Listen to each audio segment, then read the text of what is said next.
Good evening, ladies and gentlemen, and thank you for joining us tonight on episode 30, season 4 of the Standoff with Brad and Richie here on New Zealand Sport Radio. We're here live every Wednesday on Facebook throughout the season. Evening, Richie. While we're here, it's finals time, but before that, we have to discuss the final round of the regular season. First of all, how have you been, and what do you think of that last round? Yeah, evening, Brad. I've been well, thanks, mate. I hope you've been doing well as well. The round was good. Obviously, a couple of pretty big matches with big ramifications, and the Roosters Rabbitohs rivalry game, for instance, was a cracker. And unfortunately, you see the Rabbitohs fall out of contention, as well as the Cowboys were still in with a hunt, but they've dropped out as well. So. Yeah, it was fun watching it all unfold. Did you you enjoy it? Yeah, it did. As you know, I headed down to New Plymouth, or Palmerston North, sorry. I always get them mixed up, to go visit my dad for Father's Day. So I managed to get him to watch the first 10 minutes of the Warriors game before he walked out. So, it was just Murphy's Law. The one time I go down is the 1 week they decide to rest all the players. So yeah. It was sitting there defending them, going, I honestly, Dad, they're actually good this year. So you didn't believe me, but yeah, it was a good round. As said, a lot of key matches that played a part in the positionings on the ladder, but there was also quite a few games that had nothing. Nothing really on. So I'm sure Paul's going to love it. We'll probably blitz through a couple of those reviews that had no bearing on anything, but that's always famous last words. But while we're here on Wednesday evenings at 8 p.m., we'll also catch our show at your convenience on iHeartRadio or Spotify. Just remember, search for New Zealand Sport Radio. As always, we're going to cover everything you need to know in the week that was rugby league, including our top stories of the week, review of the final round of the NRL and round 7 of the NRLW, and then an update on our tips, the finals. We've got a winner, second place, and then Richard. We'll then stop and answer some questions. We've got some questions from you guys as well as questions we'll prepare for each other. We'll then preview finals week 1 and make our picks before ending the night with a quick recap of Super League. So just remember to send us comments and questions throughout the show, and we'll do our best to answer them. I see Simon, Jacko, and Mikey are all here. We may as well jump straight into it, Richie. Sounds good to me. So first things first, Panthers secured the minor premiership and in the process won that 200K bonus. Well done. I know we talked about it last week that we weren't sure how interested people were to win the minor premiership, but when everyone else in the top 4 rested players, they will be they had most of their players out there and made a bit of a statement in that final round. But what's your take on that? I don't know if I put it in later, but do you think it was an error on Walter's part to rest everyone, lose the minor premiership, and then get matched up against the Storm in the first week? It won't be a mistake if they beat the Storm and go on to win the comp. True. They have to beat the Storm first. We know they have trouble doing that, but I guess if you're the Broncos, you want the big prize, and they're not going to risk a Reece Walsh or Adam Reynolds, someone like that. One of their big players getting an 11-day concussion stand down, or worse, something that wipes them out of the whole final series for a meaningless game. Good for the Panthers with their 200K, though. They can spend some of that and drown their sorrows after we beat them this weekend. Exactly. And we did talk about it last week, but the Bulldogs dramas, it kind of blew up a bit more after our show. So rather than spending all night talking about it, I kind of just condensed it down. So former player Andrew Davey came out about the club and said he didn't like the way the Bulldogs went about things, didn't fit the culture or their coaching style, and wasn't something he really resonated with. A lot of players have come out against him, basically saying like he went there expecting to be a starter, and a young guy, Jacob Preston, took over. James Graham was kind of heading all of that. And I kind of see that point of view as well. It felt like there's obviously issues there, but it felt more like a player that's, wasn't succeeding there and is lashing out. I could be completely wrong. I'm not saying there's no problems, because clearly there's a lot there, but it does sound a little bit like sour grapes on his behalf. But what do you think? Yeah, it sounds like something somebody would say that wasn't getting selected. Yeah, I can see James Graham's point. It was quite entertaining listening to him and Buzz Rothfield going toe to toe on NRL 360 over it. But yeah, it's not the greatest look, walking out after not getting selected and pretty much getting outworked by a rookie, as James Graham put it. So who knows, though? We're just speculating. Yeah, and Jacko's made a comment as well, saying Serrato publicly bagging players big time really astonished him. Dogs have serious internal problems. Yeah, I don't. It didn't sit right with me. It sounds like, and there's already been some news. I haven't got the whole list, but it sounds like there's going to be a big clean out of players. I think players that they've deemed don't fit with the culture and what they want. So cutting them off, much like the Warriors did at the end of last season. Basically, they came out and said anyone that was basically there for a paycheck and wasn't there for the right reasons was gone.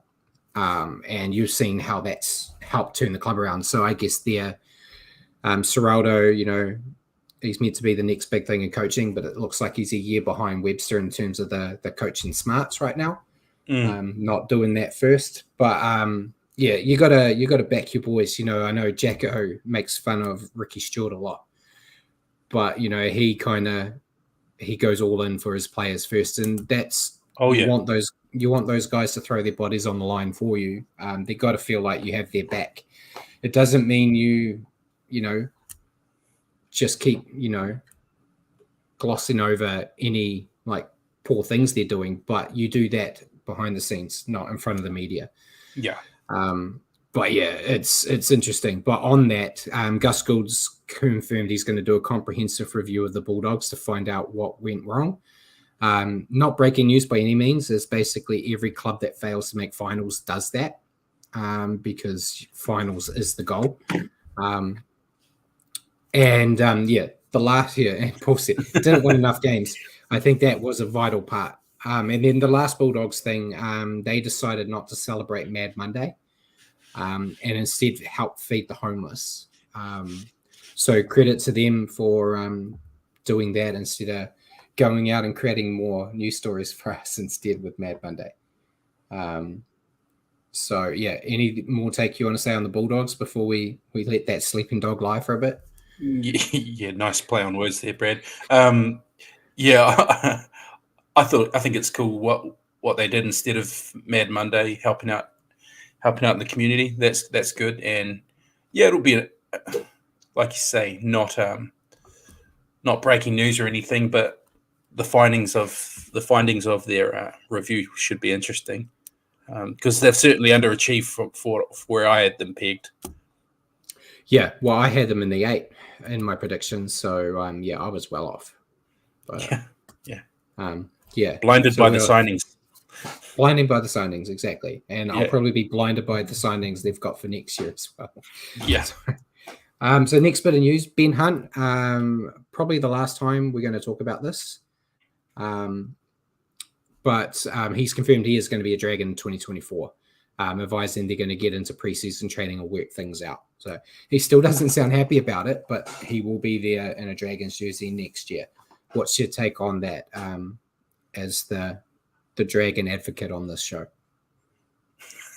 Yeah, good that he's confirmed he'll be there in 2024. Hopefully we don't hear truckloads of rumors and of him wanting out. Hopefully they just leave that be, and him put in a big shift next year with a new incoming coach, and the Dragons can give a better account of themselves. Brad will be thrilled if they do that.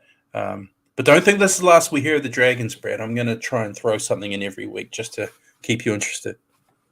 Yeah, I'm sure a regular occurrence in season 5 of the standoff is going to be a Ben Hunt update. I just feel like this will come back. Yeah.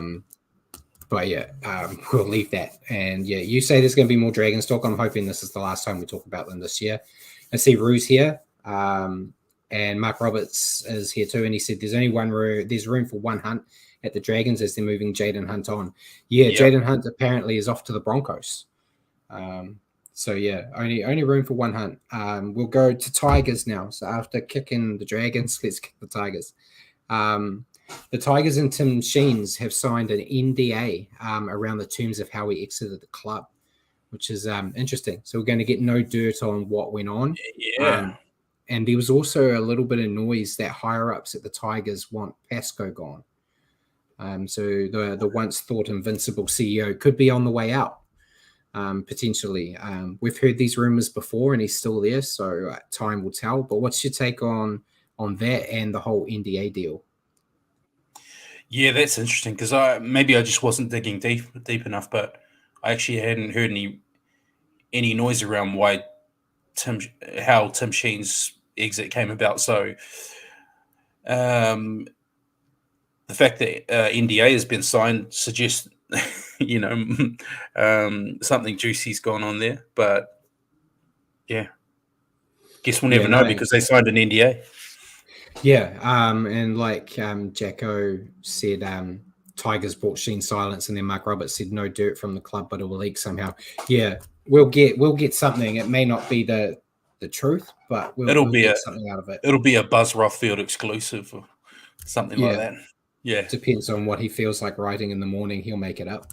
Yeah, but yeah, we'll go on to Warriors for a little bit. They're going all out for their preparation this week for finals, flying to Sydney on a private jet. I think private jet's more the buzzword. I think it's a private charter, which doesn't sound as flash. So private jet sounds better. But they kind of explained traveling to Brisbane for the Dolphins game.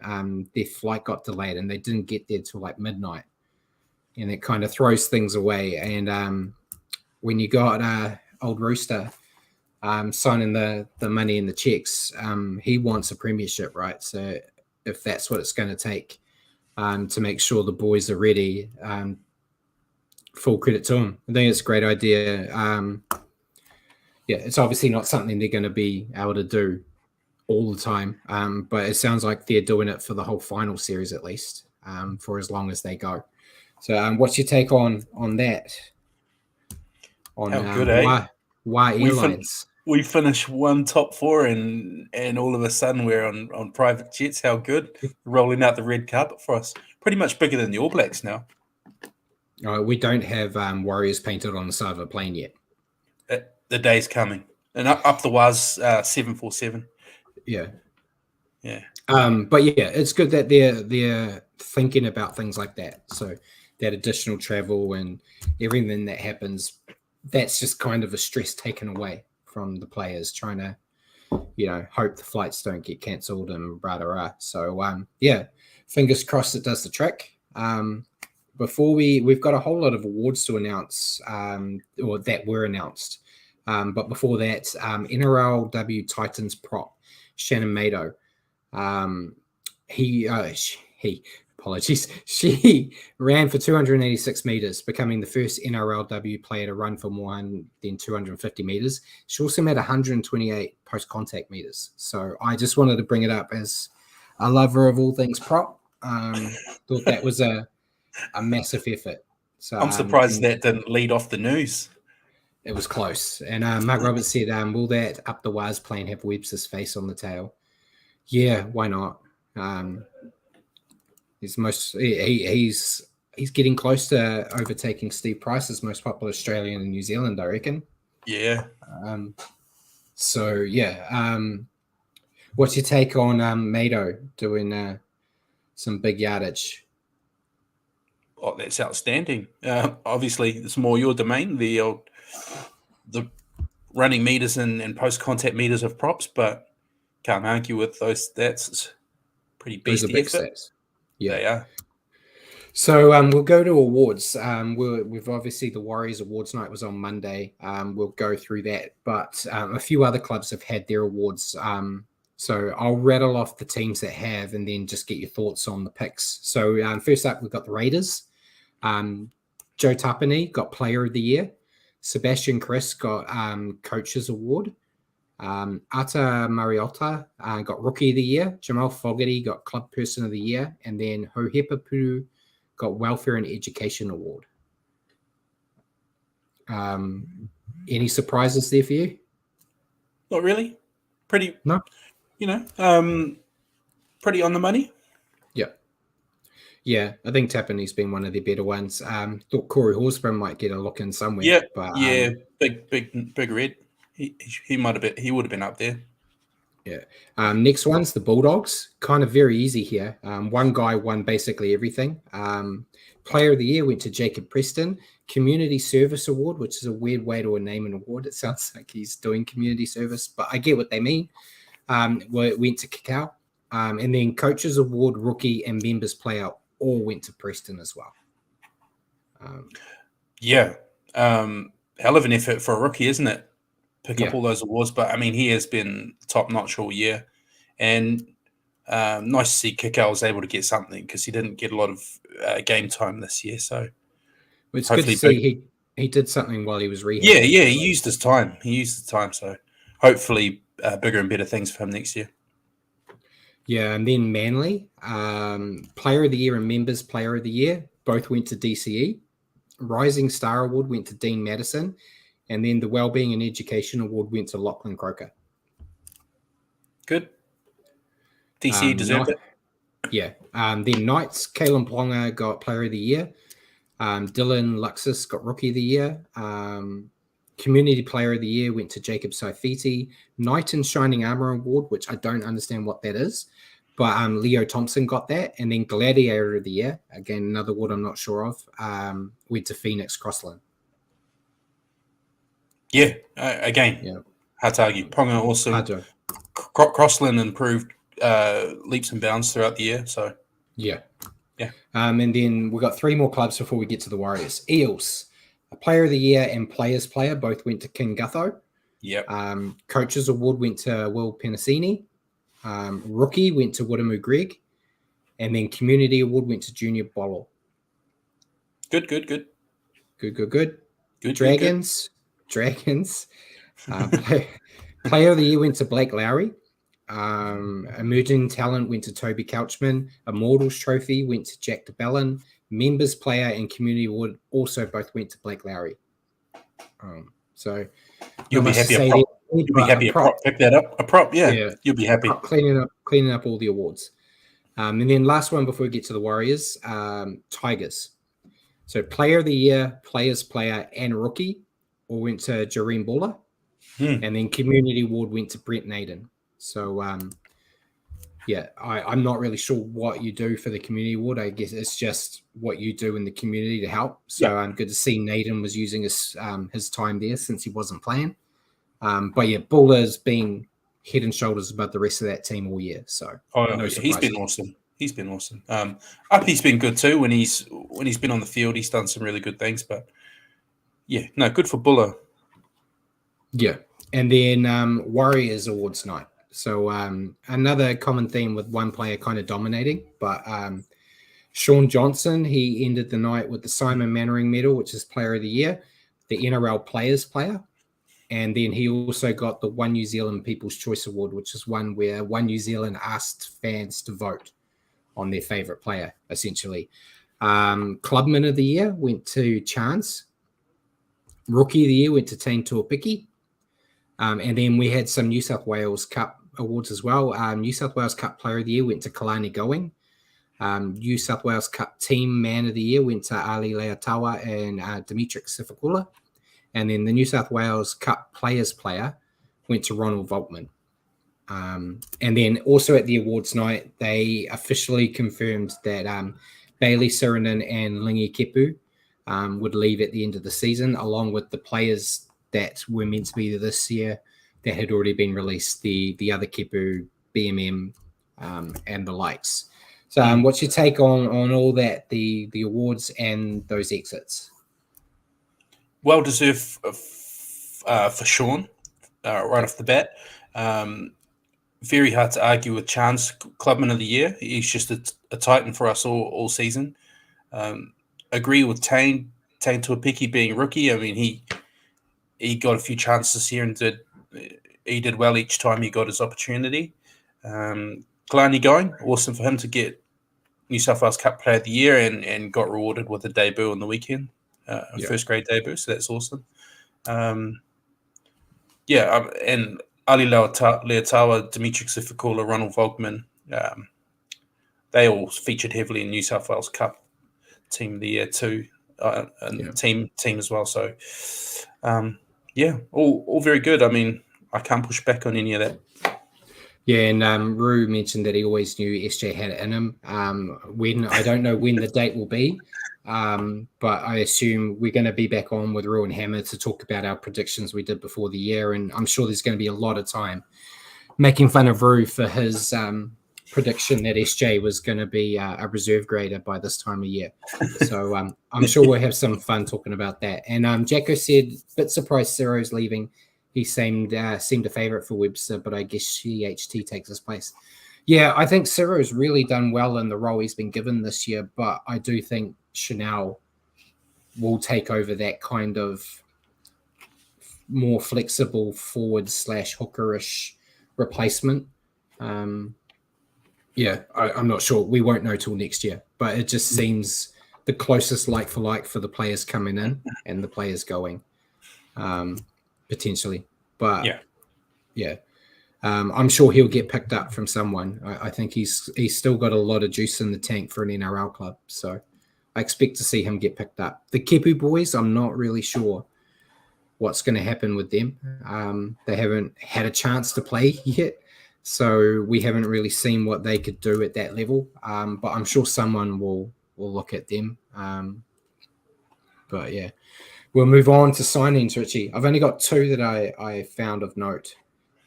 So Dylan Edwards has extended his time with the Panthers until the end of 2028. On top of that, I forgot to put it in the news, but we'll put it here. Jerome Luai apparently has been told by the Panthers that they can basically pay him $700,000-800,000 a year if he wants to stay. So there might be a big chance that he does actually leave. Which we kind of thought was the case. We kind of said it. We didn't see how Edwards and Luai would both be able to stay unless one took serious unders. Do you think he stays for that? What do you think? I mean, that's still a decent contract. Take that and pretty much be guaranteed to play on a very successful team. It all depends what he's after. If he wants to keep potentially winning premierships every year, which is a big likelihood with the likes of the Panthers, then you would take that and stay. If you want the money, and maybe someone comes to him and like propositions him and says, we can give you more money and we can give you a team to lead to be a premiership contender, as opposed to being, the assistant to Cleary at the Panthers. If they play that card, that could sway him. I'm not sure. We talk a lot about his attitude and how he comes off, but we don't know him as a person, so we don't know what's driving him. And like Jayako said, Luai to the Dogs, that seems to be, if you're a Panther on the outer, that's kind of where you end up. So, they could talk to him and go, I really don't know. I mean, it also depends on how long they give him. If I don't know how old he is, but he's still a baby. Sorry, he's still a baby. Because obviously your career length can be lengthened by not having to play every week, and if you say, look, you only have to play every other week, that might also be something that he likes the sound of.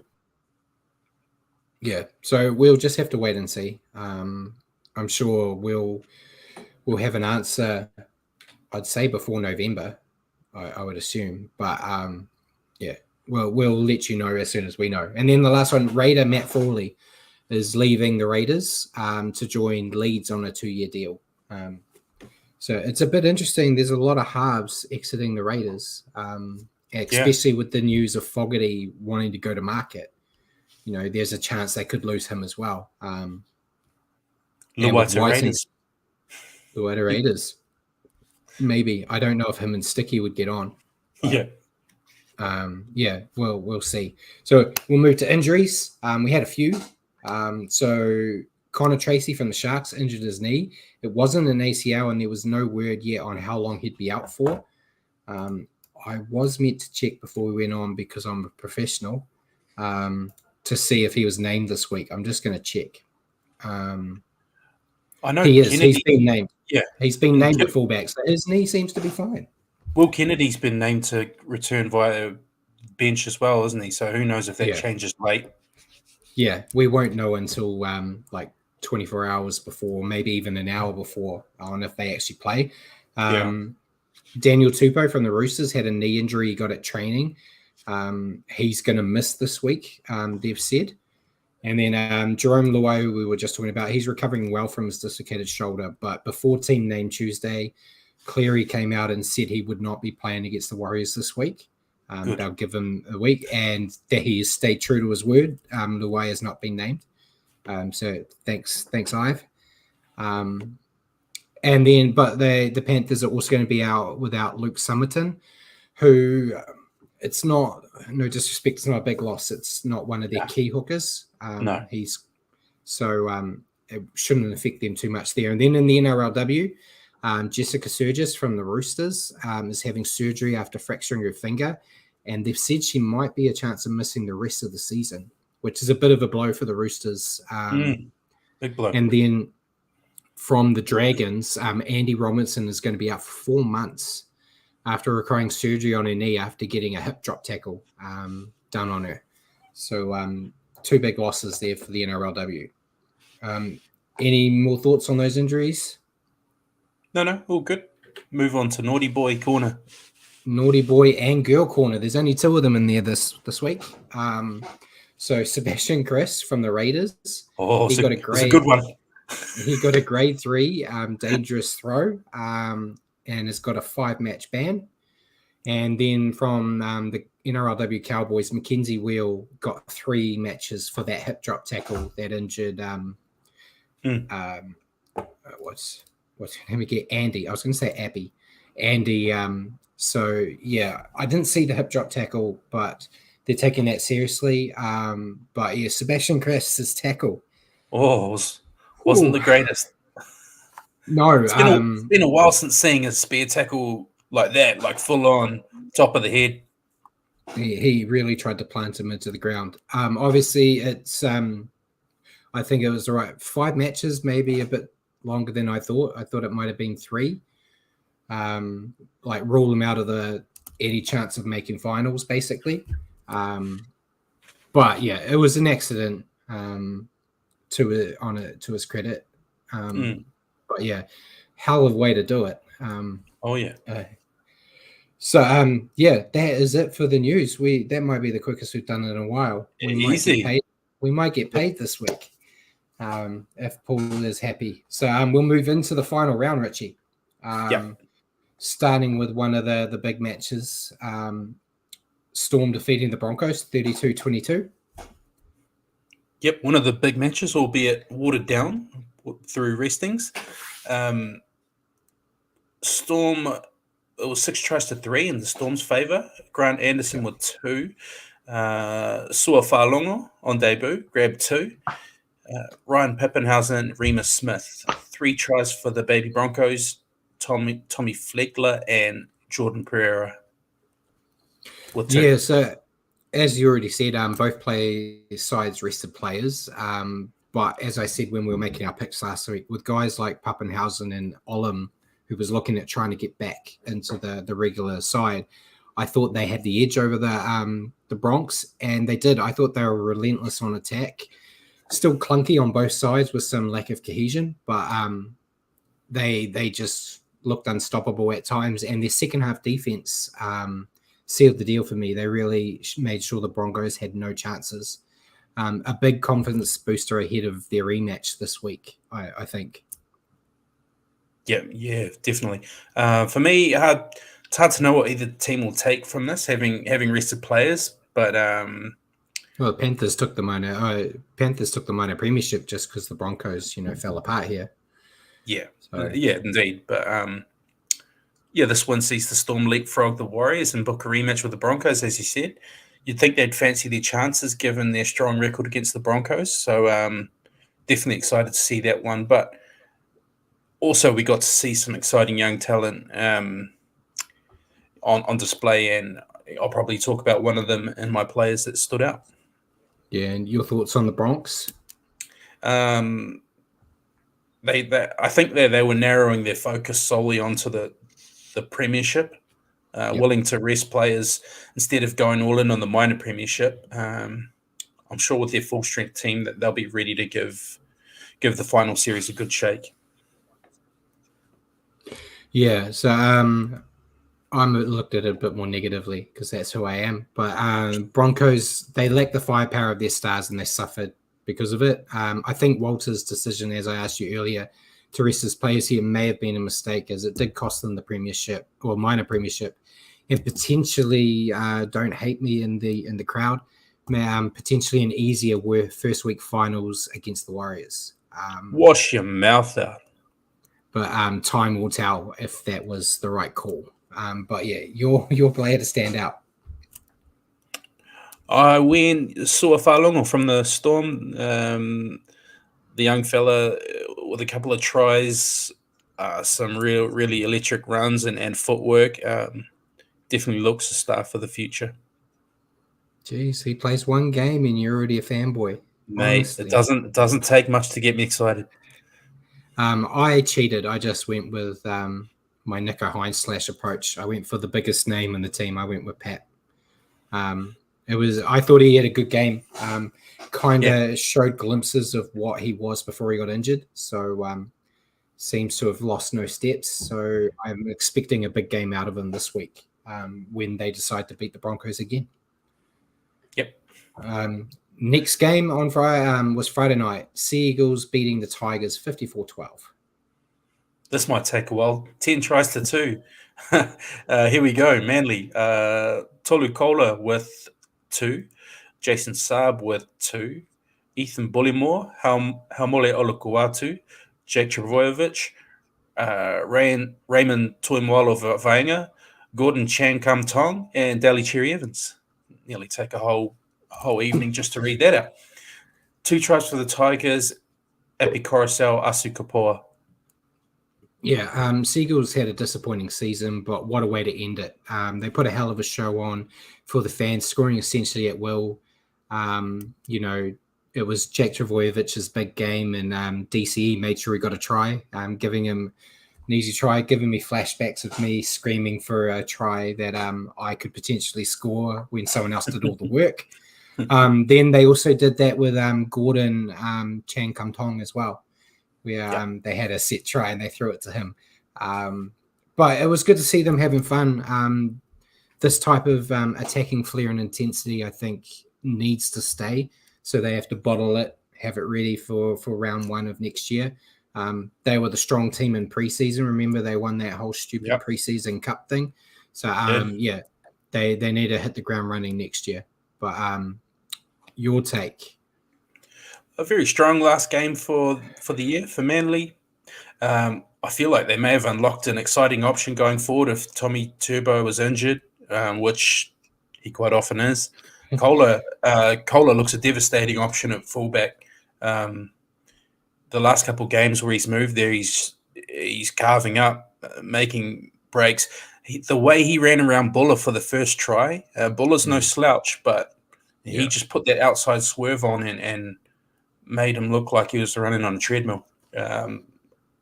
Really exciting. And your take on the Tigers? What do you say? Not the way they would have wanted to finish, but I'll bet they're happy 2023 has come to a close and they can start building for next year under Benji. Yeah, basically the same for me. They were never in this fight, and a very tough year for them, to say the least, and hopefully they have a better season next year. Not really much more you can say. I think we did pick the same guy, but your player to stand out? Yeah, I already was going off about him. Kohler. He looks so good at fullback, so fast. Just like he's got a bit more room to run from there. I'd be pretty keen to persist with that whenever Tommy Turbo's not available. Would you make him permanent fullback and move Tommy Turbo to centre? You know what? I know that sounds ludicrous, but it could potentially help him not be as injured. Maybe. Yeah, I mean, it doesn't sound so ludicrous. The way he's been going, obviously, you'd probably give Tommy the first crack there because when he's on, he's so good there. But we've seen the past few seasons, Tommy just can't seem to hold it together for a full season. So I think we've found his backup there. And Paul looked at me funny, so I'm sure. Let's avoid a guy from injuries by moving him from fullback where he can avoid making tackles to the centres where he has to make tackles all the time. I mean, I love your logic there, Brad. Love it. He doesn't get hurt in tackles. He doesn't get hurt in tackles. He gets hurt when he's running the ball from the back. So you take that hurt rolling out of bed. Well, that too. He gets hurt in the shower. He gets hurt everywhere. But until they get him in bubble wrap, I don't know. But it's ideas. It's a prop trying to tell backs what to do. All right. What are you asking from me here? So we'll move on to the last game on Friday night. Probably the game everyone was waiting for. Roosters defeating the Rabbits 26-12. And it was 5-2 in the Roosters' favour. For the Roosters, Corey Allen, Fitilanga Paunga, Jay Tedesco, Billy Smith, Sam Walker with the 5 tries. For the Rabbitohs, Cam Murray, Michael Cheekam, season done and dusted for the Rabbitohs. Yeah, so this was the game of the round for me. I don't think it was the prettiest game of the round to watch, but it had everything on the line. One team didn't obviously get that memo, though, with how they performed. But for the Roosters, I thought this was a big battle, finals on the line, and they fronted up and got the job done. They never looked in doubt for me in this match. They were up in the Rabbits' face all night, and this opened up chances for them to win. A poor season compared to what we expected, but they've been building momentum at the right time of year. You think like the last 2 months, they've kind of really started being the team we kind of were worried about. But your take on the Roosters? That was a massive result for them, and it sees them sneak into the 8 and save face somewhat, despite a very disappointing year by their standards. It's a pretty good disappointing year for them, isn't it, when you can go that poorly and still sneak into the 8. The Warriors would have taken that if they could and years gone by. But they seem to have found some form, and now they've at least given themselves a shot at another final series. It's all it's a whole new ball game again once you hit the final series, as you know. Yeah, and your take on the Rabbits? One of the great capitulations of recent memory, right up there with the Broncos last year. They were running first after Magic Round, and it's hard to believe this team with that squad somehow managed to miss the finals from where they were. It's just, I don't know how you do that, but they managed it. Yeah, I forgot to write the date down, but I think they said it's the first. I don't think it's the first time ever, but it's the first time in a long time a team leading the competition at like almost the middle-way point doesn't make finals. Which was what the Rabbits were. But they were just off pace all night. They were frustrated and niggly. And Cody Walker, we talked about it before. He saw that red mist. And when he sees that, the Rabbits capitulate, which is exactly what happened. Once he loses his cool, the whole team just can't sync together. I think a big honesty session's to come for them after Mad Monday. We've had no news on dramas from Mad Monday for them. But Paul said Rabbits were 4-7 in the second half of the season. It's crazy. I know there was noise that they were going to try to get rid of the coach, but their clubs come out and said no. But a season like this is a coach killer. There would be many coaches that got sacked after this type of performance. Especially as at home, The Rabbits were 4-8, away 8-4. They couldn't win in front of their own fans. I mean, their own fans must be, that's you say that's coach killer kind of performance. Yeah, and this game, you win this game, you stay in the finals. So they had everything to play for, and it just did not look like it. It looked like they were over it already. So happy that team, it's the Rabbits that were like that and not the Warriors. But speaking of that, we'll go into the Warriors game. Dolphins defeating the Warriors 34-10, handing them their biggest loss of the year. Yeah, my player to watch from that previous game was Sam Walker, by the way. Sorry. Brad's keen to talk about the Warriors' loss. No, I picked Teddy. I just thought Teddy looked like Teddy. Sorry. He was very good. Now let's go into our loss.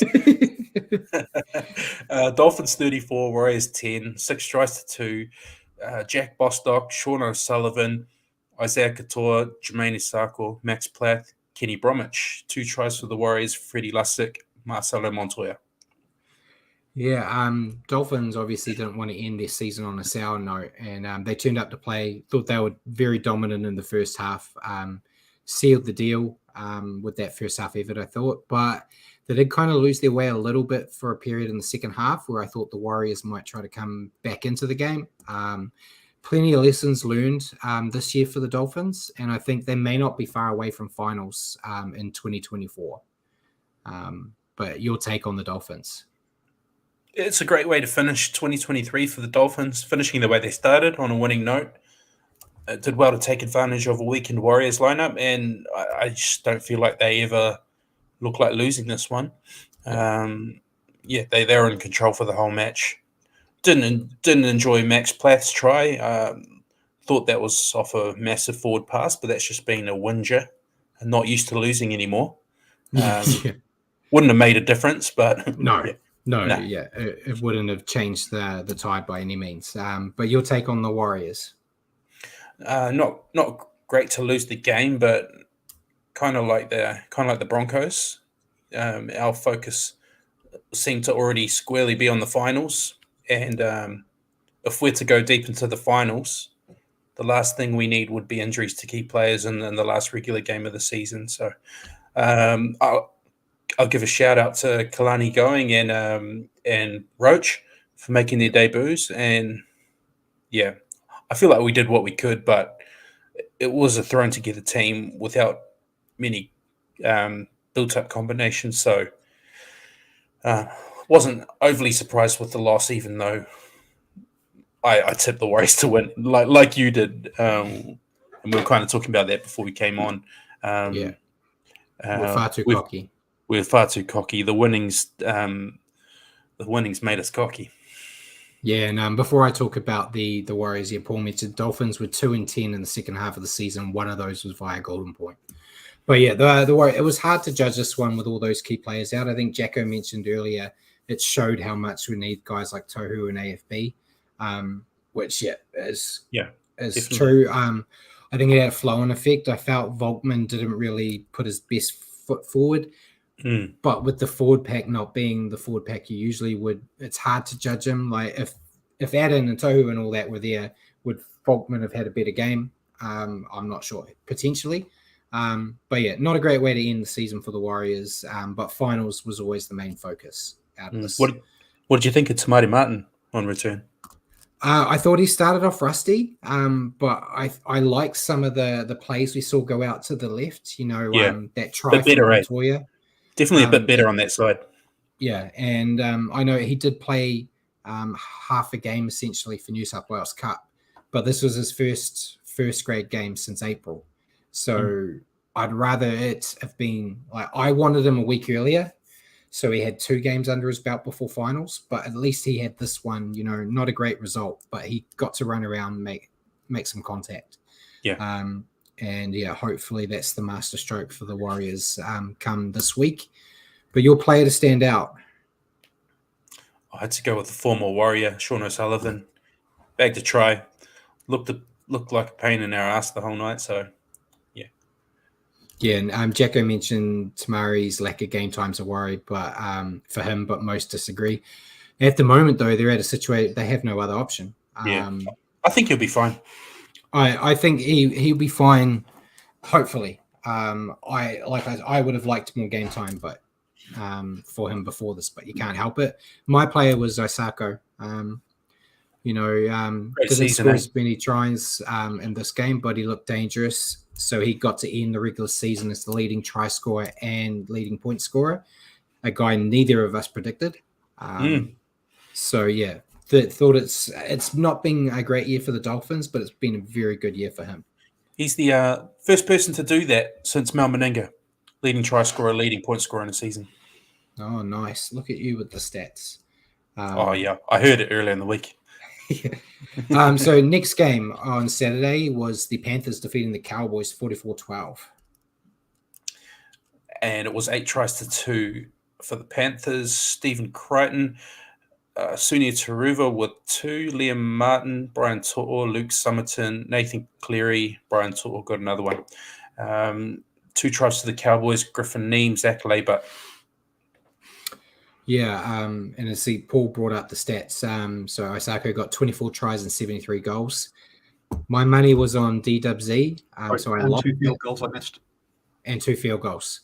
My money was on DWZ, and he would have got that leading try scorer if he got to play in the weekend. He would have scored me a 3 or 4 and got me that. But it is what it is. So yeah, Panthers though. After the loss last week, I kind of had a feeling the Panthers would bounce back. And that's exactly what happened here.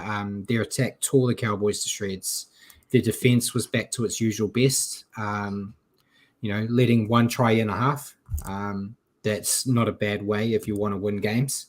Going to be a tough team for the Warriors to face this week. But your take on the Panthers?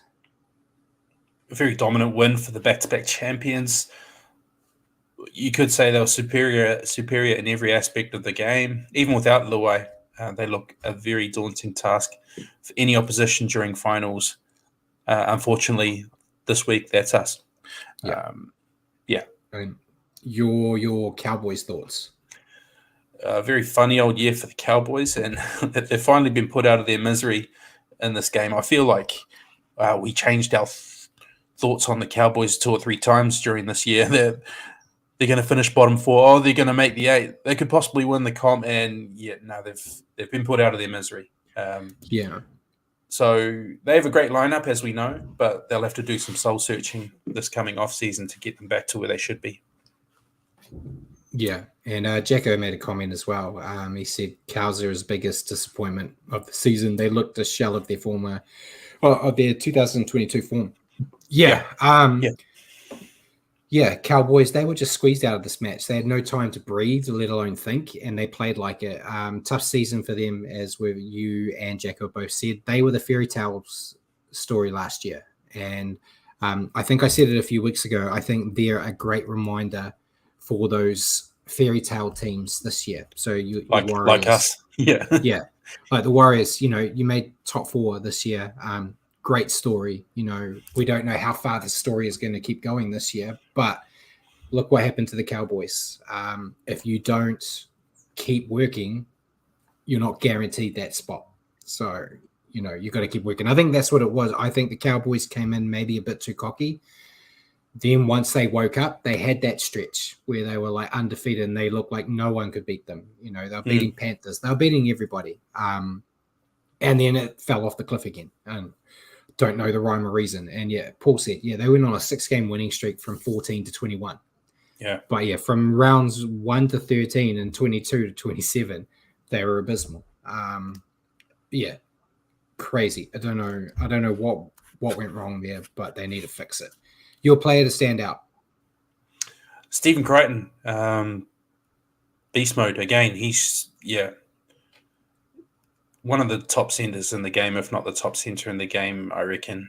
Just, he's doing it in a stacked team, but he just comes up with so many big plays, and his defense has come on crazy this year. He's just looks the real deal, the full package. Yeah. And Jacko agreed with me and said, no expectations this year on the Warriors, but next year the pressure will be on for sustained success big time. Yeah, and I'm not saying that they can't.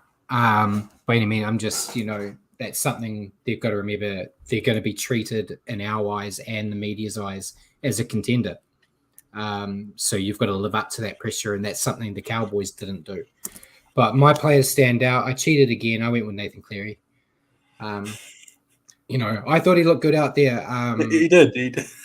He was controlling the game as he always does, but he didn't have Luai there to help.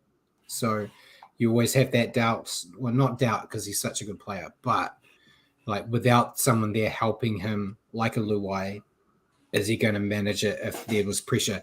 Thankfully for him, there wasn't much pressure, but we might see this week if there's a bit more pressure pushed on him, can he keep that line in check without Luai helping? Hopefully not, but time will tell. Last game on Saturday, your game of the round, I'm sure. Knights defeating the Dragons 32-12. 6-2 here for the Knights. Jacob Saifidi, Inari Tuala, Greg Mazu, Fa'amanu Brown, Dom Young ×2. Two very, very good tries for Dom Young. For the Dragons, Ben Hunt and Ravalawa. Yeah, Knights just keep winning.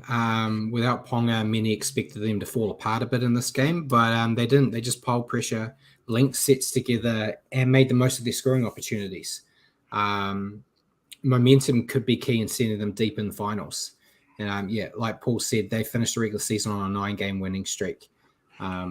Very daunting prospect for the Raiders this week to face them potentially on their 10th, and then Warriors, Panthers, whoever loses that game this week, potentially may have to play a Knights team on a 10-game winning streak. So, very good. And, Dom Young, spoilers, I'll talk about him a little bit later. But, your thoughts on the Knights? No Ponga, no worries. This team is just doing the job. They get some troops back for week 1 of finals, and they look a very likely opponent for the loser of the Panthers-Warriors game, because I don't see them losing to the Raiders. I mean, there's a chance, but I think that might be the most one-sided game of round 1 of the finals. So we'll likely see them face the loser of Panthers versus Warriors. Don't know how I feel about that. Kind of hoping it's the Panthers. And Jacko said Knights are his dark horse for finals and could make the prelim round. If the Warriors lose this week and have to face the Knights, even if it's in New Zealand, I am very worried. We're undefeated against the Knights in New Zealand this year. 1-0. But 1-0, we'll take it. But they're a very good-looking side. But your thoughts on the Dragons? First of all, thoughts go out to you, Brad, who don't have any more Dragons games to watch this year. But in all seriousness, disappointing year from the Dragons. But expect changes from them next year with Shane Flanagan coming on board. Whether or not that's enough to get them out of the bottom 4, we'll see. If you, Brad, probably hoping no. I can't get the smile off my face knowing that this is the last time I have to talk about a Dragons game this year. But they showed fight once again. I know the scoreline doesn't dictate that, but they were trying. They just couldn't keep hold of the ball long enough to make any impact. They've managed to keep Hunt on board for 2024, as we talked about in the news. So perhaps they may grow from this season's poor effort with Flano and all that. And Paul's put in Knights are a home team, 9-3 at home and 5-6 away. Yeah, it's very intimidating playing in Newcastle. I put that same as coming to Mount Smart or going to Canberra. They're not enjoyable road trips. But your player to stand out, I think we picked the same guy. Yeah, how could we not? Dom Young, some of the most athletic finishing you could wish to see. I'm biased, I'm a Dallin man, but that try where he was flipped over in the corner, geez, it's crazy what these wingers can do nowadays, eh? Yeah, when I was watching that game and he got that second try, that second try he did, where it looked like I was trying to explain to my dad, because my dad mentally switched off the league after that first 10 minutes of Warriors. I like grabbed him and dragged him in and said, look at this. And yeah, that as soon as I saw it, I went, I think that is my standoff try of the year for when we do our award show later on in the season. I'm going to take a bit more thought into it, but I thought that one was fantastic. And what a year he's had. It was the perfect time for him to mentally switch off after signing with the Roosters and go, you know, I'm off to bigger and better things. I don't need to worry about this Knights team. But he's been putting in effort. And yeah, if you could have a team where you got Dallin on the one edge and him on the other, you've got two bona fide finishers there. But yeah, thought it was fantastic. Anything else you want to add about him before we move on? Yeah, it's just going to be painful to watch him in a Roosters jersey next year. Much rather watch him in a Knights jersey, but hey, it is what it is. That sombrero, eh?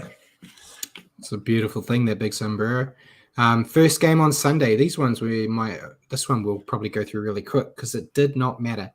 Titans defeating the Bulldogs 34-30. Yeah, we'll probably use up more time reading the try scorers. Titans try scorers, Kieran Foran grabbing a hat-trick. Don't see that. Was that his first hat-trick? It was his first. It was his first, wasn't it? AJ Brimson, Cruz Lemming, Cam Pereira, 5 tries for the Bulldogs. Josh Addo-Carr, he came up with a hat-trick as well. Curtis Moran, Blake Wilson. Yeah, rinse and repeat almost every Titans performance. They look great on attack but can't defend. They were just lucky that the Bulldogs can't defend either.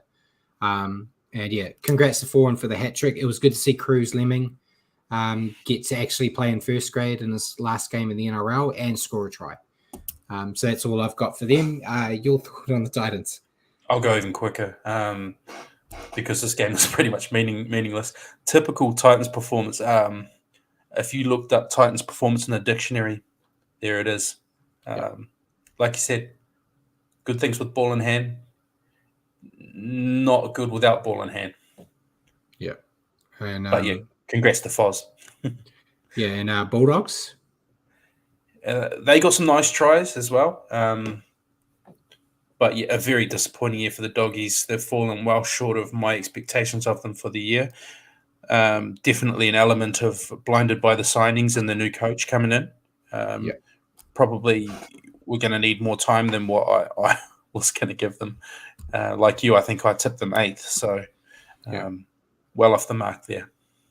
Yeah, another poor display from them, but at least they scored some nice tries to end their dreadful season. That's all I have to say about them. And I think we yet again picked the same guy for our player that stood out. Yeah, you had to give it to Foz for his hat-trick. Yeah. He's been good for the Titans this year. Yeah, 100%. Last game, Sharks defeating the Raiders 24-6. 5 tries to 1 in this one. The Sharks try scorers were Jesse Ramian, Jack Williams, Braden Trindle, Ronaldo Mulatalo, Sione Katoa. 1 try scorer for the Raiders, Jordan Rapana. Shout out to Braden Trindle for missing a conversion from dead in front. It was quite funny. Yeah, that was a shocking one. It was, Sharks made too many errors, but when their passes stuck, their attack looked dangerous, like we've come to expect. They could be a tough side in finals. It just depends what Sharks team turns up. They could get into that second round, or they could be one of the first teams gone. It just really depends what time, what side of the bed they wake up in the morning. Your thought on the Sharks? Much the same as you, in different words. In my opinion, the Sharks look a tier below any of the teams that finished in the top 4. But they have the ability in their team to worry most teams if they turn it on.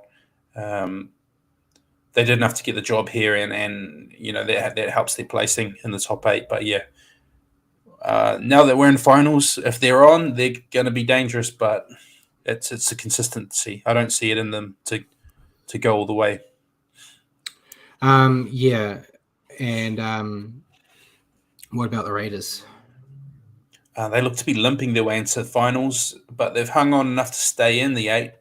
But if I'm being honest, I don't see a long final series on the cards for the Green Machine. I think they've got a real they've got a problem on their hands this weekend against the Knights. Yeah, so Paul said, yeah, Sharks are 4-1 at the moment, and the Raiders were 2-5 in the last 7 rounds. But yeah, not an ideal way for the Raiders to end their season. A win here could have given them a vital home final. They just made too many errors, and any chance of a comeback were gone once Chris was sent off. A big game is needed this week, though, if they want to avoid getting eliminated in the first round. And against the Knights, it's going to be tough. No disrespect to the Raiders, but I feel like many of those teams in the 8, if they were playing the Knights this week, I'd be tipping my hat to the Knights and saying I think they got it. But yeah, it's an unlucky draw for them. They may have had a better chance playing the Roosters at home if they had got this job done here and got the win. I'll be cheering on the Raiders. Don't worry about that, yeah, Simon. Yeah, I want the Knights gone. I want that threat gone. Yeah. But yeah, and your player to stand out. It was a hard one to pick. I went Rayman though. He got a try, and yeah, I've always thought he's a beast of an attacker when he's on. I just didn't want to go Hines. I knew you were going to go Hines like you always do. Yeah, Sharks won, so Hines gets it. He wasn't as impactful as you expect. But with the way Dally M voters love him, I think he probably would have still walked away with 6 points here. But yeah, didn't have to kick. He didn't have to do much of anything really other than be a link man. And yeah, he's their key. If they want to keep playing finals footy, they need him to be playing. So yeah, I cheated. I'm sorry. I cheated. It's all right. So that's the round. So we'll let Paul bring up, if he wants to bring up the picks, the ladder, whichever he wants to do. Yes, we got a multi. We only agreed on 3 games this week, and we got all of them right. So that's awesome. Our third multi-win for the year. We're very courageous with 3 games. Well, surprising that you can only agree on so few games when you kind of knew how things had gone throughout the year. But there we go. So yeah. So yeah, the final ladder. We don't have to go about it too much, but I'll let you run down the top 8, Richie. Yeah, because that's all that matters at this time of year. Panthers leapfrog the Broncos back into first, claim the minor premiership. Brisbane second, Melbourne third. Warriors finish up on 4th. Newcastle 5th, Cronulla 6th. Roosters 7th. Raiders clung on to the 8th position. Yeah, and then the bottom 9, Rabbits 9, Eels 10, Cowboys 11, Manly 12, Dolphins 13, Titans 14, Bulldogs 15, Dragons 16, and Tigers 17. So yeah, some unexpected teams in that bottom 9, eh? Yeah, a handful that I had in the top 8 in our predictions for sure. Yeah, so, yeah, interesting times, but it's good. Good to see us on the right side of the ladder at the right time of year.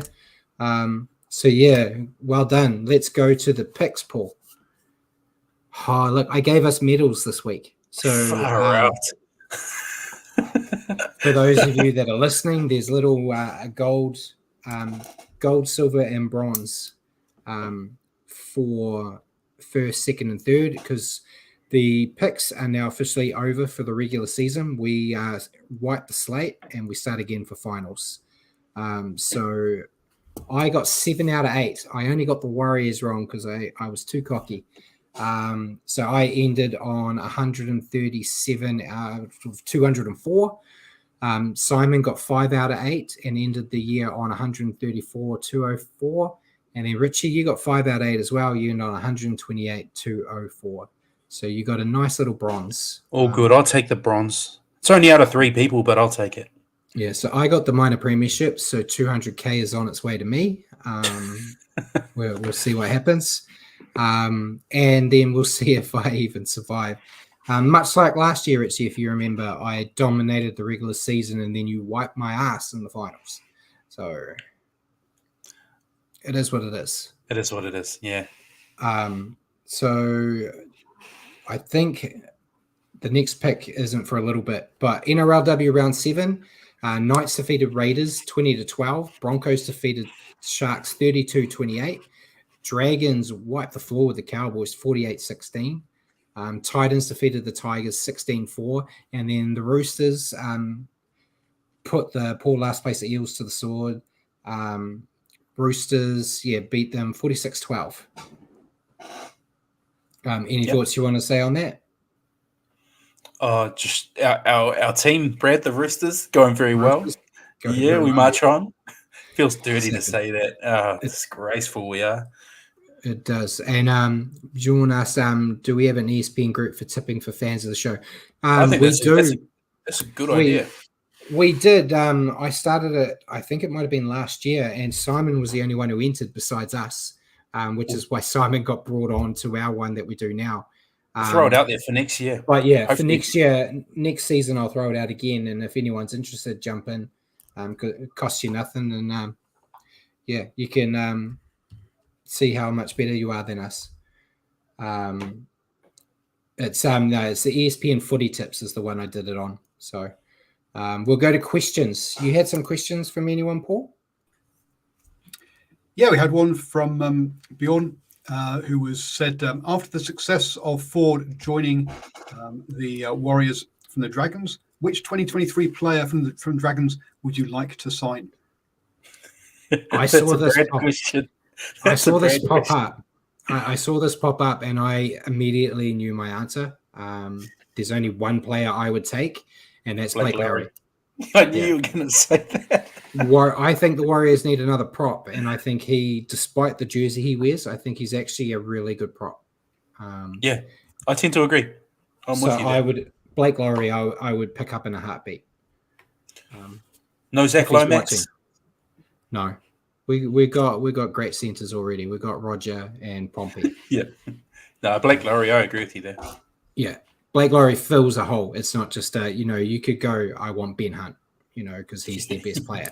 But no, I think for what the Warriors need and what they have, Lowry is who I would take. Cool. That's the only question from the live chat. Yeah, and we're gonna scrub that off the internet forever that I picked a Dragons player to come to the team. I've already clipped it. So we'll go to your question for me first, because your one's a tricky one. I thought it was pretty cut and dry. No. Do you think Brad's put some thought into it this week? Do you think Sean has locked up the Dally M medal for this year, or has anybody done enough later in this season to cast some doubt in your mind? I was always worried that him not playing last week would cost him the Dally M, and I think that could still happen. On a positive note, the guy that I think would have caught up and potentially taken it is the guy I predicted to win it in our prediction show, and I think there is a slight chance that Nico Hines' name gets named again because they just love him, the voters. I don't think it should be. I think Sean has more than deservedly got it.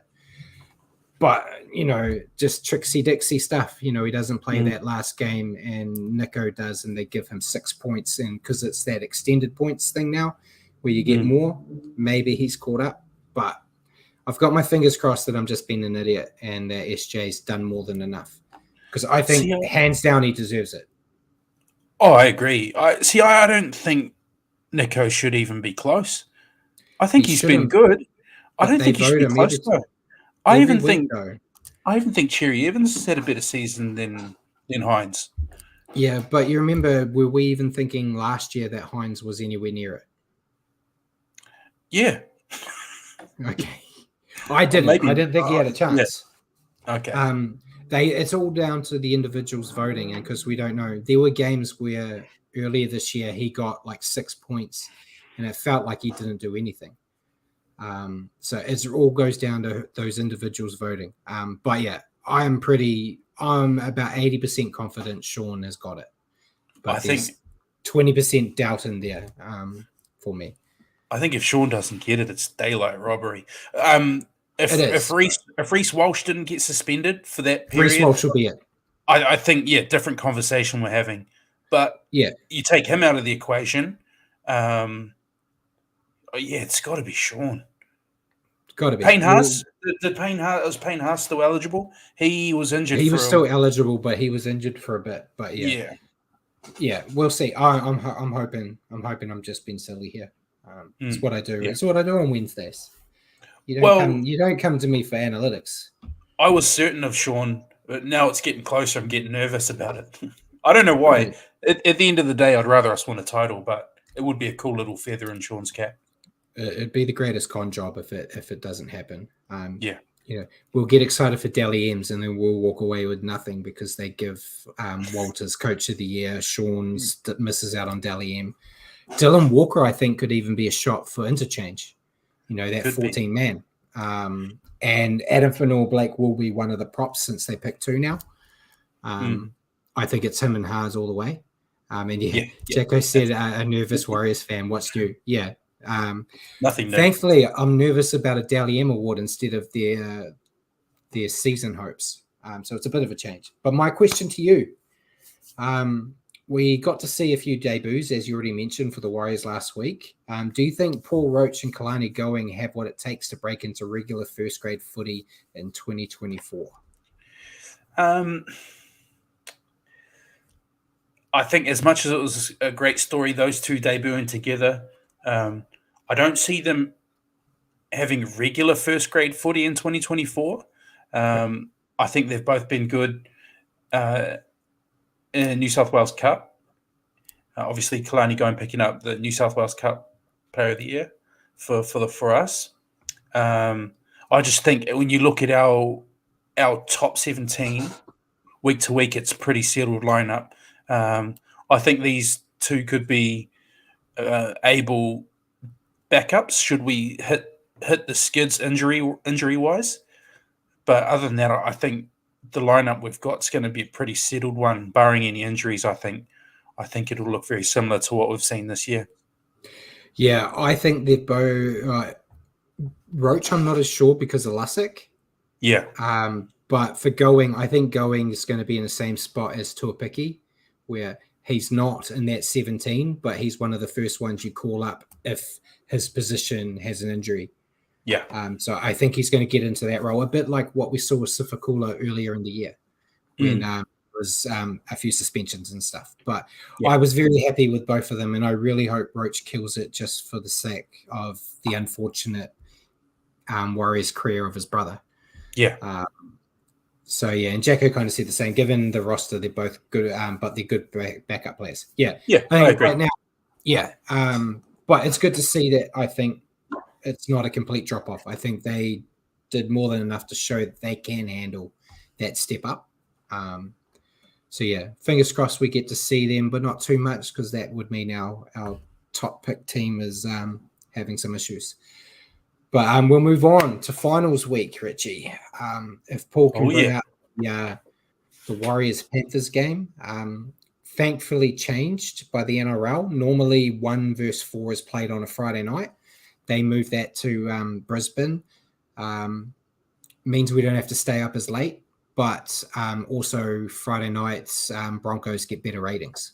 So it makes sense. But they gave us a nice time slot of 6 o'clock. New Zealand time to watch, which is good. But I'll let you run down the Warriors team pick for this finals clash. Absolutely. Hey, I'll start off by saying amazing. We finished top 4, like the show title. This is not a dream. I would have laughed at you at the start of the year if we were playing Panthers 1v4. So so excited. And here's the lineup: Chance at fullback, Dylan and Marcelo on the wings, Rocco Berry, Adam Pompey centres. Halves, Tamati Martin, Sean Johnson. Front row, Adam Fanor-Blake, Mitch Barnett, Wade Egan. Each back row is Jackson Ford, Murata Niokore. Lock and captain Tohu Harris, all the big guns are back. Interchange bench, 14 Dylan Walker, 15 Jazz Tafanga, 16 Bailey Sirenen, 17 Josh Curran. Very solid lineup. Yeah, so I sent you, Ruin Hammer, a picture that I had in my review because I preview the game at the end of my reviews, and I pick who I would want to play because of all the ins and outs last week. I basically said screw it, rather than just suggesting some. I'll do the whole team. This is basically what I picked, except Jazz I didn't have because I didn't know if he'd be back. So I had Bunty instead of Jazz, and I had a slash on Rocco Berry because I wasn't sure with his knee. So I had Marcelo potentially going to the centres and Nick Cossey to the wing. And I had Ford and Curran switched. But essentially, it's the same team that I picked. So Webster's on the right page. He's thinking like a prop. So we'll go with him. But yeah, it's essentially the strongest 17, ideally, that the Warriors have if you wanted consistent footy. That's kind of like the best team they've got. So I'm happy with that team. You got any more thoughts on that before I give you the Panthers team? To be honest, if I were to write down a 17 prior to team naming Tuesday, this would have been very close as well. Like you, just would have been around Jazz's fitness and if he's fit, who he replaces. So he's in there this week instead of R4 or Tom Marley, but I'm very happy with it. Yeah, and like Simon said, it's good for the Warriors because they got a double life. That revised McIntyre playoff system's a fascinating system. Yeah, it's one of the strangest finals things around. But I think even with the old rules where the lowest placed 2 losers get eliminated, I think the Warriors would have survived if they lost in round 1 anyway, because I think there would have been 2 out of the 4 below them would have got losses. So, but yeah, it's a strange system they have. But yeah, Panthers time. Dylan Edwards at fullback, Taruva and To'o on the wings, Tago and Crichton in the centres, Cleary and Cogger in the halves, Moses Leota, Mitch Kinney, James Fisher-Harris front row, Scott Sorensen, Liam Martin in the second row, and then Isaiah Yao at lock, with Tyrone Peachy, Lindsay Smith, Spencer Leniu, and Zach Hosking on the interchange. Hell of a team as well. It's a scary team. Scary team. So we may as well bring Paul in now with the tips because you've got Simon's tips. So, Richie, who did you go with? No. The Panthers. Gun to my head, I'm going Panthers. It's like I was saying to you before we came on, I don't think it's a foregone conclusion. I think we have a good chance if we turn up at our best, but we're going to need to if we want to win this one. But I've tipped Panthers because if they turn up at their best, they're just – it's so hard to tip against them. Paul, these two sides met in Magic Round. So home doesn't really matter this, but Warriors lost that game 6-18. Yeah. So yeah, Panthers it is. You guys are idiots. All of you. The ambush is coming. I'm going Warriors. We're going to get this. Andrew Webster's got tricks up his sleeve. The day he signed that Warriors contract, he was thinking about beating his former boss in a finals game. He probably didn't expect it to come this early. But yeah, it's probably costing me winning the finals tipping, but I'm going with the Warriors. I love what you're saying, Brad. I love what you're selling. It sounds very good to me. I feel like they have a good shot. The Warriors are the longest odds out of any of the teams playing this weekend to win at $4.45. Another thing about that Magic Round game, didn't we have a couple? We had a couple people sin bin that game too, and I know there were bad calls, which is why Jason Paris came out, and it was the 3rd game in 9 days for the Warriors. Yeah, and they scored. They scored very late to push it out to 18 as well. We gave a very good account of ourselves that game. But yeah, we still lost. Yeah, as Paul was putting up the stop whining, we still lost that one. But I think they got a shot. I think the ambush is set, and I'll be licking my wounds next week when I'm wrong, if that is the case. Or we'll be celebrating. We'll be celebrating. I'll be celebrating with you if we win.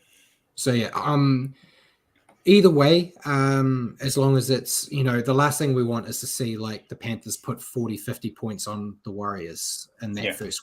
So if they do lose, as long as it's a tough, competitive, entertaining match, I won't be as disappointed. But yeah, I think the Warriors have got it. So we'll move on to the rest of the finals. If not, though, it does, and you got the Knights up, and potentially got the Knights up next, which you said you're worried about. It does perhaps add a question mark as to should so many players have been rested last weekend, as the route now to the final is perhaps the hardest it could be. But there you go. That's just a No, I think it worked out in our favor because, to be honest, if we were facing the Broncos, I have no faith that we would have beaten the Broncos right now. Why? The Broncos, the way they play, taps right into the Warriors' weaknesses on defense. They play a lot more expansive second-phase football, which troubles the Warriors, where the Panthers are very accurate and deadly, but they don't do a lot of loosey-goosey, and we can't defend loosey-goosey right now. So you're hoping somebody knocks out the Broncos before we have to face if we beat the Panthers then will probably have to play the Broncos, and one of them will knock the other one out. Maybe. I don't know. It depends. It depends on the day on which way you go on this bloody finals map. It's crazy. But rest of the finals matches, if you got the pick there, Paul. So yeah, first game Friday night, we've got Broncos versus Storm. I am probably the most boneheaded move probably ever. I've gone with the Storm, so I've said that teams 1 and 2 are going to lose in finals in week 1. But I think the Storm, they got the edge. I think it's like 15, 16 games in a row they've beaten the Broncos, and I think they've clicked into gear at the right time. But it's probably going to be game of the round, that first one. But yeah, I've gone Storm. I'll go the other way and go Broncos.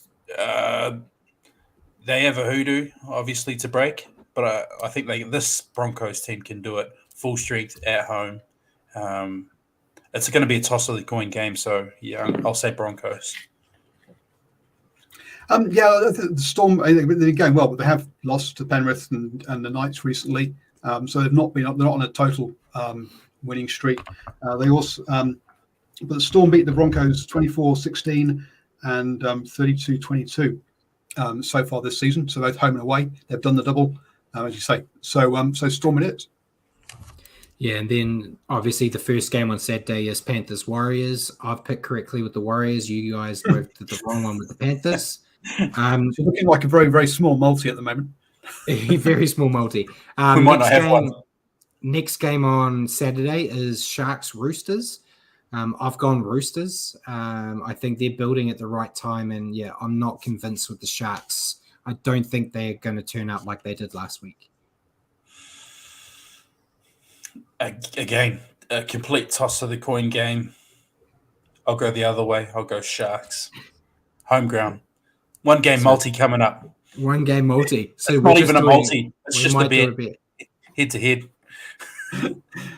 And look, the Sharks finished the season well as well. They won 4 out of the last 5 games. They also beat the Roosters 22-12 during the regular season. Sharks it is. Nice. So I'm sitting on my own little island again. Yeah, and then the last game, Knights Raiders.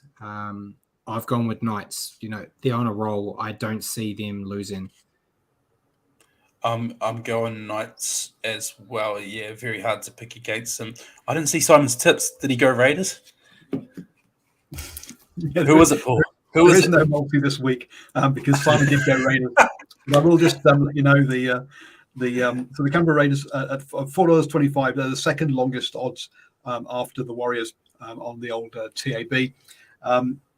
This season, the Raiders, the first game, Raiders at home lost 6-28. And when they travelled to the Knights, it was 24-14. So, the Knights had put a double over the Raiders, but somehow Simon still thinks his green machine can do it. I love that. I can't throw stones. I've just picked my Warriors to beat the Panthers. So, I'm hoping the Raiders. You guys can't agree. I hope both of you are right. By the way. Yeah. So yeah, it should be a great round. Hopefully. You've called out the Broncos Storm as being the game of the round, but the closest on for the bookies is the Sharks Roosters at $1.90 versus $1.85. I mean, that's a coin flip between those two as far as the bookie is concerned. So look, a number of good games there this weekend. Oh, and we forgot to mention, what were we calling the Sharks Roosters game? I believe it was the Inga Sterling Cup or Sterling Inger. Whoever wins this game will We'll make it the first. winners. Yeah, and the reason we're doing that, if you guys recall, clarify why, guys. The Sharks and the Roosters were the teams that we both predicted to go all the way and win this year. I said the Sharks would be the minor or the premiers, and Richard picked the Roosters. So one of us is going to be completely out of the loop here when one's eliminated. But yeah, we'll call it that just for this finals game, since it shows how bad we were with our predictions. Yeah, just highlight it. Yeah. But yeah, so NRLW round 8 is also this week. We got Sharks, Dragons, Tigers, Broncos. Then the NRLW game of the round, we've got the second place Knights, current defending champs, against the first place Roosters. Then we've got the Cowboys, Raiders, and Titans, Eels. So yeah, Knights, Roosters will be a great match to watch. Oh yeah.